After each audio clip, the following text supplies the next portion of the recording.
Good morning. So, Matthew 13. The kingdom of heaven is like a treasure hidden in a field. When a man found it, he hid it again. And then in his joy, went out, sold all that he had, and bought the field. So, the kingdom of God is like somebody who he's probably a day laborer who's been employed, and he comes across a treasure which has been hidden in the ground. Well, that's not unusual because they didn't have banks and they'd often hide things in the ground. And we know from the parable of talents that might be a perfectly normal business model. Um, but he finds it and then he hides it again. That's a bit disreputable, isn't it, really? And then he goes off, gets the money so that he can buy the field. Imagine if I came into your house and saw a picture on the wall and I thought to myself, ooh, do you know what? That's worth quite a bit of money. And I offered to buy it off you for a tenner, knowing full well that I'm going to make something like 50,000 for it when I go and sell it at auction. It's strange, isn't it? So, how is the kingdom of God like somebody who does this, who goes to the field and gives up everything so that he can have this treasure? I think sometimes we get caught up into this parable, into the example of the kingdom, a bit like the pearl of great worth and other treasures which we should give everything up for. But a parallel way of looking at it is that maybe we are the field and that we have a great treasure within us.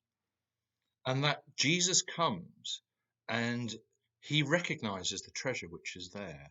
And in his joy, he goes and secures the whole lot. He recognizes the manager of the field has not been looking after it and doesn't appreciate it and doesn't realize the true value and worth of it. But he, in his joy, secures the whole land so that the treasure can be shared. And it's quite likely, as within the story which was there, um, similar to like the changing the water into wine, where actually everybody gets benefit out of this. And at the end of water into wine, there's something a couple of hundred bottles of wine left over. So all the guests would have gone home with this really fine wine. Or the kingdom of God being like a woman who takes yeast and puts it into flour. Well, the volume of flour there is it can feed over 50 people. So there's something abundant and joyful about this illustration, this parallel, this understanding of what the kingdom is like. What is it in your life which is buried as a treasure? What is your fields not being looked after?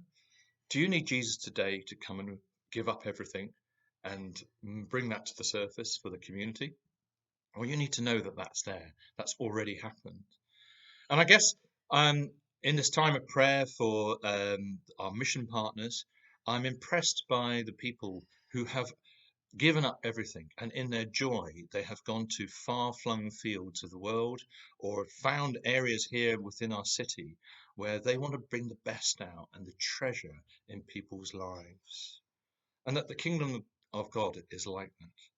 So, my prayer today is that if you feel like, well, as you go out into your life and into your family world and your work, that you'd be looking for the treasures in other people's lives, and that you'd be mindful of your own treasure, which Jesus is releasing in within your life, and that you'd pray and support those who are working in the fields to do that very same job. Bless you.